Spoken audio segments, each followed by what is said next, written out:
Kalau orang FGB belum bangkrut, belum lengkap rasanya. Kita masing-masing pasti diproses. 30 tahun saya mengenal Tuhan dan saya tidak pernah menyesali. Dan saya bahkan pernah bilang sama anak-anak saya, kalau Tuhan izinkan waktu diputar balik, saya akan mulai dari tahun 72. Tapi saya nggak akan saksikan itu, panjang. Intinya dalam saya mengikuti Tuhan dari tahun 89, 12 Maret persisnya, jam 2 sore, saya menerima Tuhan Yesus sebagai Tuhan dan Juru Selamat saya, dan saya mengambil keputusan untuk balik arah 100%. Saya sungguh-sungguh, tapi kita diproses, pasti saat diproses tidak enak ya. Nah, pagi menjelang siang ini saya kasih topik Growing in Perfect Balance. Bertumbuh sempurna dengan keseimbangan yang sempurna juga. Saya seringkali membayangkan betapa besarnya Tuhan itu. Saya sering baca kitab Kejadian di mana Allah Bapa menciptakan langit, bumi, dan segala isinya melalui anaknya. Melalui firman Tuhan, langit, bumi, dan segala isinya diciptakan. Melalui teknologi dan ilmu pengetahuan yang sekarang ada, saya sangat terkagum-kagum melihat betapa besarnya universe ini.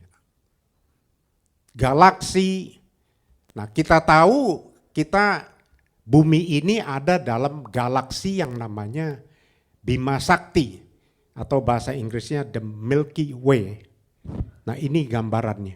Ini tata surya di mana matahari diam dan bumi itu berputar dan eklips putarannya, dan ada bulan yang mengelilingi ini tidak tergambar. Tapi besarnya ini bukan main. Dan kalau menurut ilmu pengetahuan, ini terjadi sekitar 4,6 miliar tahun lalu. Jadi kalau mau hitung, lalu besarnya, gambar selanjutnya. Ini bukan ilmu pengetahuan ya. Hanya untuk mengetahui, ini Bima Sakti segini besarnya. Dan menurut perhitungan ada 100 sampai 400 miliar bintang. Dan galaksi yang besar itu dari 100 miliar bintang sampai 100 triliun bintang. Kita kalau membayangkan capek dah, gak bisa. Tapi yang saya mau katakan, kembali ke gambar sebelumnya, dalam perputaran ini kok nggak benturan ya? Dan ini dikatakan berdasarkan ilmu pengetahuan ini sudah 4,6 miliar tahun yang lalu. Kalau rotasinya eklips itu tidak seimbang, kolaps. Memang ada Big Bang Theory mengatakan, bang, stop. Ternyata ilmu pengetahuan membuktikan kalau dia stop itu akan runtuh, nggak bisa. Jadi dia akan terus berputar. Walaupun putarannya eklips, di mana matahari diam, bumi putar, eklips, bulan memutari, dan planet-planet yang lain memutari. Ini semua hanya bisa terjadi kalau diciptakan dengan begitu sempurnanya dan dengan ada keseimbangan yang sempurna, kalau enggak bertabrakan satu dengan lain. Luar biasa sekali Tuhan. Dan terus menurut ilmuwan, ini tidak stop. Terus bertumbuh. Kesimpulannya, apapun yang diciptakan Tuhan harus bertumbuh. Tapi bertumbuh dengan sempurna dan dalam keseimbangan yang sempurna. Nah, bagaimana kita mengaplikasikan growing in perfect balance ini dalam kehidupan kita sehari-hari? Saya belajar tentu tidak simsalabim. Begitu sempurnanya Tuhan, makanya ada ayat dibuka Matius 5 ayat 48 dan ini merupakan kata perintah kepada kita. Kita baca Matius 5 ayat 48. 48.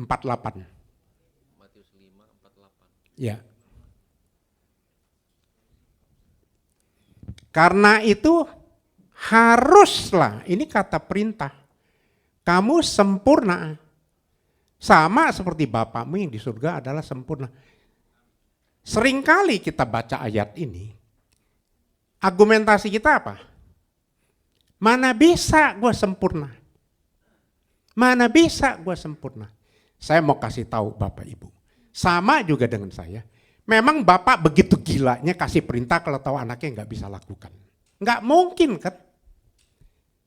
Otak kita yang mesti dirubah. Karena Tuhan itu sempurna. Sama seperti anak kecil. Nggak mungkin Bapak yang begitu gila, anak umur 3 disuruh loncat 1 meter. Bumi diciptakan dan begitu sempurna. Dan ada keseimbangan yang begitu sempurna. Langit, bumi, kita perhatikan, hujan turun, menguap, kalau nggak sempurna, nggak seimbang, banjir bumi ini atau kekeringan. Kalau matahari yang diam itu bumi berputarnya tidak dalam keseimbangan yang sempurna, 4,6 miliar tahun sudah chaos. Kita keluar beberapa, saya nggak tahu berapa, kalau keluar dari matahari kejauhan, beku semua kita. Kalau kita kedekatan, kebakaran, on fire.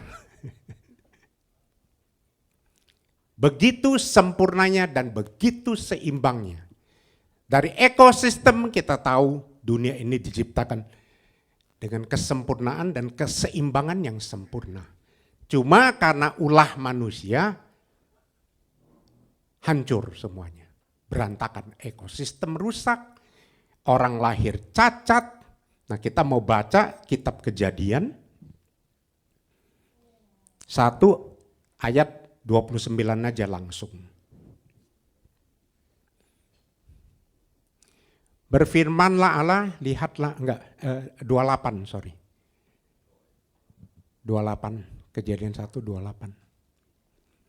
Allah memberkati mereka, lalu Allah berfirman kepada mereka, ini juga kata perintah.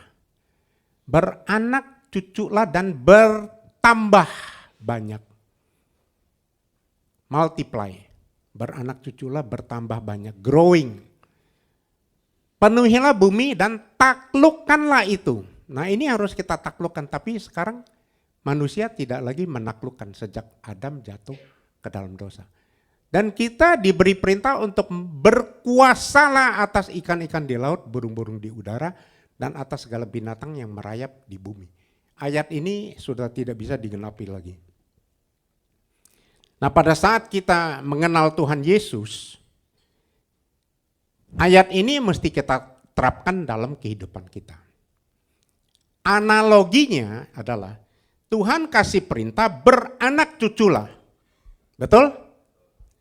Apa Tuhan nggak tahu kalau punya anak mahal?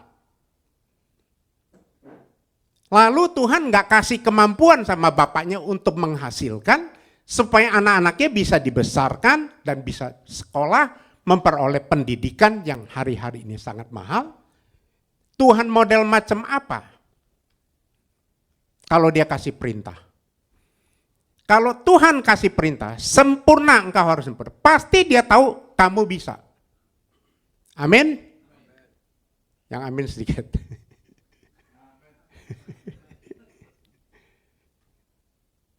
Pasti Tuhan melengkapi kita. Nah beranak cuculah, bertambah banyak, bahasa Inggrisnya multiply, bertumbuh, growing. Kata kerja ya, jadi bukan kata yang stop, tapi terus bertumbuh.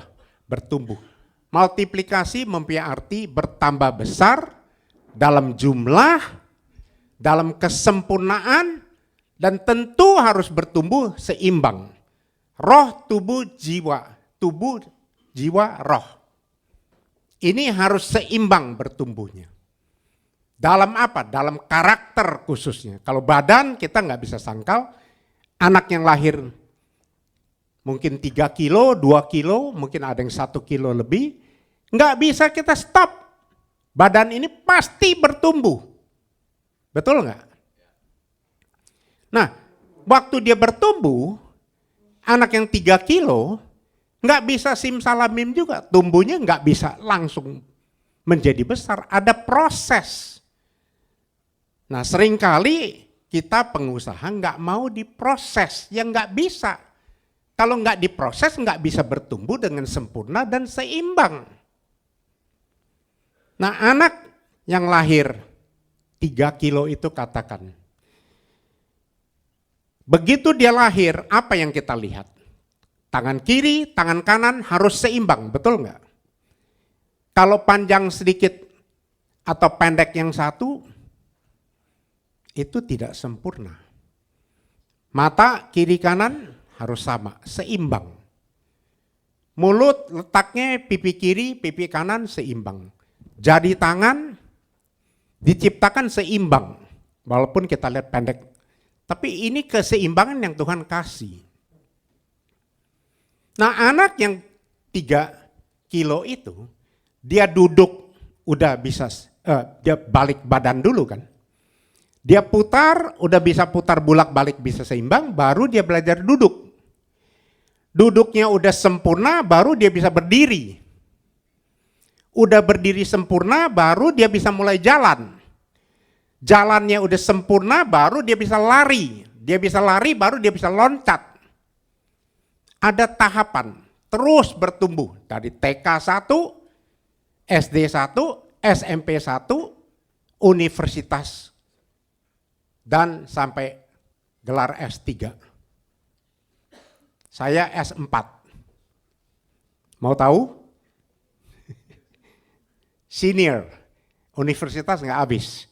S3 kan orang tahu ya, SD, SMP, SMA. Saya semester terakhir, saya nggak akan saksikan, dan saya pulang, disuruh urus pabrik, pabriknya bangkrut. Waktu saya mulai mengenal Tuhan, saya mengerti akan hal kita harus bertumbuh, sempurna, dan dalam keseimbangan yang sempurna. Nah, kembali kepada anak yang tadi. Nah, anak ini masuk sekolah, tentu biaya bertambah banyak. Persoalannya, apakah orang tuanya mampu membiayai anak sekolah itu?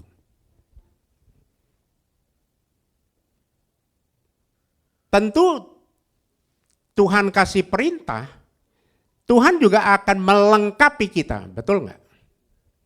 Karena Tuhan itu Tuhan yang bertanggung jawab. Amin.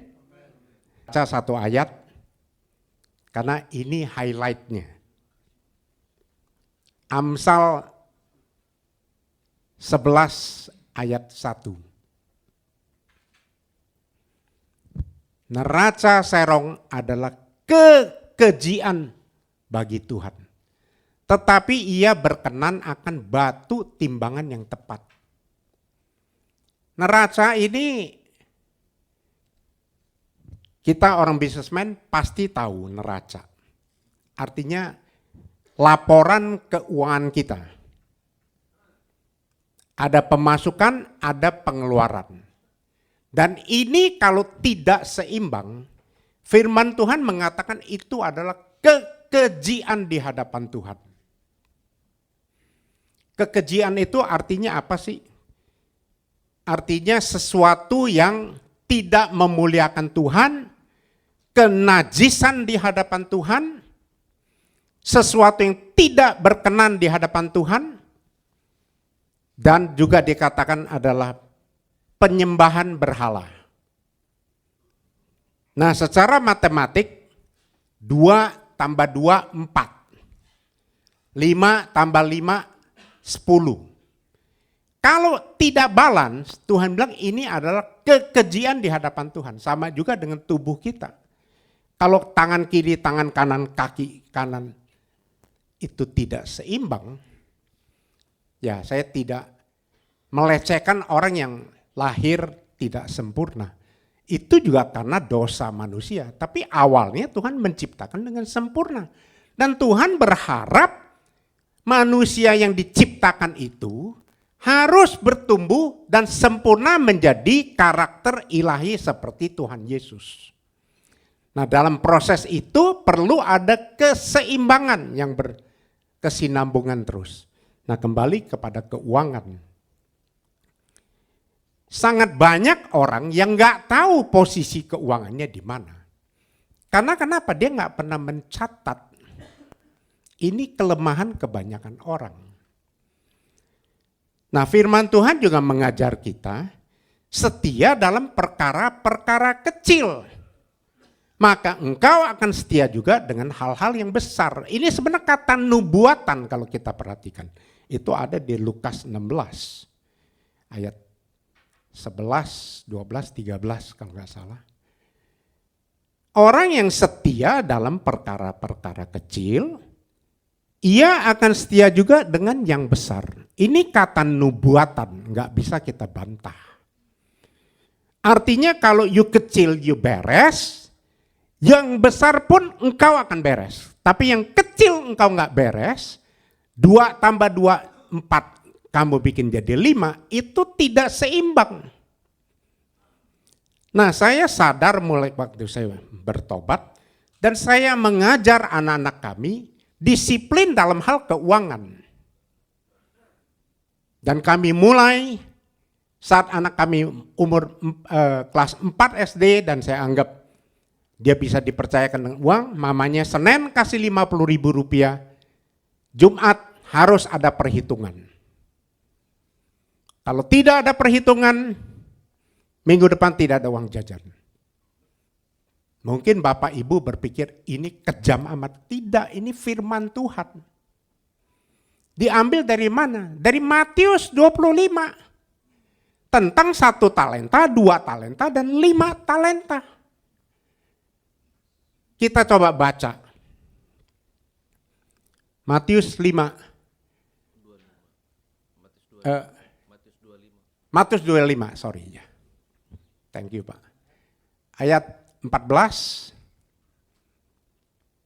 Sebab hal kerajaan surga sama seperti seorang yang mau bepergian ke luar negeri, yang memanggil hamba-hambanya dan mempercayakan hartanya kepada mereka. Ingat, ini bukan harta kita. Bisnis yang you kelola, apapun yang you kelola, itu milik Tuhan. Kita hanya bendaharanya. Tapi seringkali kita nggak mengerti. Karena ini dipercayakan kepada kita. Amin. 15, cepat aja. Yang seorang diberikannya lagi 5 talenta, yang seorang lagi 2, dan yang seorang lagi 1. Masing-masing menurut kesanggupannya, menurut kapasitasnya. Lalu ia berangkat. Kita bisa terjemahkan begini. Kalau seorang petinju, Manny Pacquiao tahu enggak? Ya, Filipina tuh yang jago. Dia enggak bisa bertinju, dia mau seperti apapun, enggak bisa jadi seperti Mike Tyson. Betul enggak? Kelasnya lain, skopnya lain. Nah, tapi yang Tuhan mau si Manny Pacquiao ini menjadi champion di kelasnya. Sama seperti kita. You kelola bisnis yang 1 juta, ada yang 100 juta, ada yang 1 miliar, ada yang dalam rupiah, ada yang dalam dolar. Kapasitasnya beda. Tapi yang Tuhan mau lihat adalah hati kamu, bagaimana kamu mengelola uang yang Tuhan percayakan kepada kita itu. Apakah engkau melakukannya dengan setia? Setia punya 3 arti. Yang pertama, you fokus, you tidak melenceng dari yang Tuhan percayakan kepada kita sesuai kapasitas kita masing-masing. Yang kedua, you mulai bisa dipercaya. Seperti tadi anak kasih 50.000, kalau uang kecil ini nggak bisa dipercaya, jangan harap anak ini besarnya bisa mengelola uang dengan baik. Tuhan bilang kalau engkau sudah setia, tidak melenceng, engkau bisa dipercaya, bahasa Grekanya pistos kata setia itu. Baru Tuhan bilang engkau bisa aku andalkan. Kalau engkau tidak setia, engkau tidak fokus dalam pekerjaan, engkau tidak bisa dipercaya, Tuhan bilang, aku tidak bisa mengandalkan engkau. Yang satu talenta, Tuhan bilang, engkau tidak menghasilkan apa-apa. Engkau tidak bertumbuh. Aku buang engkau. Makanya saya percaya bisnis kita, dimanapun you ada, dalam skala skup apapun, you harus bertumbuh. Amin. Contoh, pelayan restoran. Waktu mulai kerja, sikat WC, saya pernah jadi pelayan restoran. 2 tahun saya kerja, cuci piring, cuci WC. Itu bukan di Jakarta, waktu saya sekolah di luar, karena papa nggak mau kirim uang karena dia tahu si anak ini nggak bakal sekolah. Jadi papa bilang, San, $300, habis itu lu kerja. Dalam hati saya, nggak mungkin dia nggak kirim uang. Seorang bapak pasti tahu anaknya, betul nggak? Nah, kalau si pelayan ini 10 tahun kemudian masih tetap cuci piring, cuci WC, rasanya ada sesuatu yang tidak tepat, betul nggak? Harusnya dia bertumbuh. Dia mesti jadi seorang manajer 10 tahun lagi. Mungkin 15 tahun, 20 tahun, nggak tahu kesanggupan masing-masing. Menjadi pemilik restoran. Punya usaha sendiri. Lalu bisa berkembang, restorannya bisa berkembang. Dan terus berkembang. Seperti McDonald kan dimulai dari yang kecil. Jadi harus bertumbuh, bertumbuhnya sempurna dan keseimbangan. Artinya uangnya harus bisa termonitor. Nah seringkali orang, Pak, saya kekurangan. Kekurangan ini adalah satu ketidakseimbangan. Karena kekurangan itu definisinya cuma satu. Kamu pakai lebih banyak dari yang kamu hasilkan, titik. Bukan seberapa banyak engkau menghasilkan. Buktinya apa? Saya sering pelajari, siapa nggak tahu Michael Jackson? Tahu semua? Wah, nggak tahu ya, nggak ada yang jawab. Tahu nggak Michael Jackson penghasilan 1 tahun? Dengan Sony Recording itu 60 sampai 70 juta dolar per tahun. Belum yang lain-lainnya. Ada Polydor, ada Casablanca, recording company. You tahu nggak waktu dia mati, berapa harta yang dia tinggalkan? Ada catatan saya baca 420, ada yang bilang 480, tapi saya perkirakan 480 juta dolar defisit. Kok bisa? Karena cara pakainya nggak benar. Dia punya manajer bilang kalau dia masuk satu toko, dia lihat ada barang 600.000 beli, 200.000 beli. Rumahnya kan kayak Disneyland. Jadi pengeluarannya nggak seimbang. He spent more than what he earns. Dia pakai lebih banyak. Ini yang menyebabkan kekurangan di banyak daripada kita. Nah kembali kepada kita, dalam kita mengelola usaha. Teman-teman di sini pasti tahu, saya mengalami kebangkrutan. Bukan hanya bangkrut, saya hutang, saya dituntut tahun 90, jadi setahun setelah saya bertobat, saya dituntut.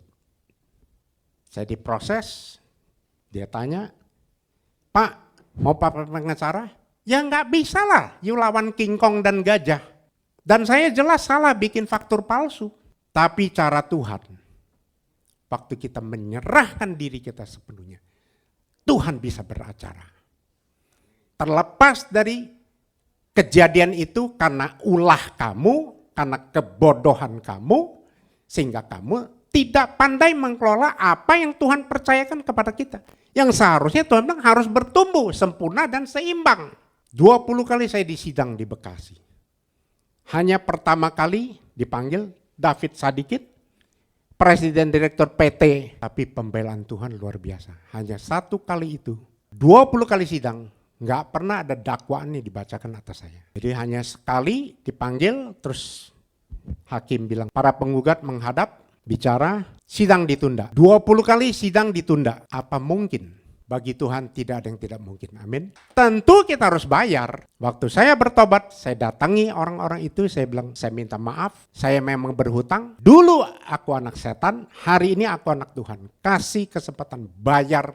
Setiap every single penny dibayar lunas. Tuhan tahu ada yang ikut di Batam, konvensi tahun 2000. Di situ turning around. Pabrik saya dijual oleh teman yang nolong saya. Teman itu ya preman di sini, yang tapi melalui tangan dia kehidupan saya dibalik. Usaha yang bangkrut, yang porak-poranda itu, singkat cerita semua lunas. Tahun 2000 saya in the crossroad. Mau melayani Tuhan sepenuh waktu atau tetap berbisnis. Tapi kalau bisnis apa? Saya tanya Tuhan. Melalui Amos Jaya Ratnam, pasti tahu ya. Waktu itu saya jemput dia di rumah Pak Tony Rahmat, mau pelayanan ke Kelapa Gading chapter. Sampai di rumah Pak Tony, Amos bilang, duduk David, I want to pray for you. Saya didoain di situ. Dia nggak tahu saya lagi hilang pabrik.